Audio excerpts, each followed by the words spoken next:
ako'y ilog na walang paghupa sa dalampasigan ng iyong ganda. Hubad ang puso ko sa iyong harapan. Ikaw ang bituing gabay sa karimlan.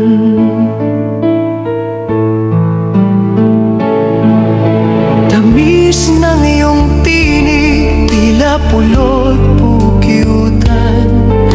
Pait ng dusa ko'y iyong nalulunasan.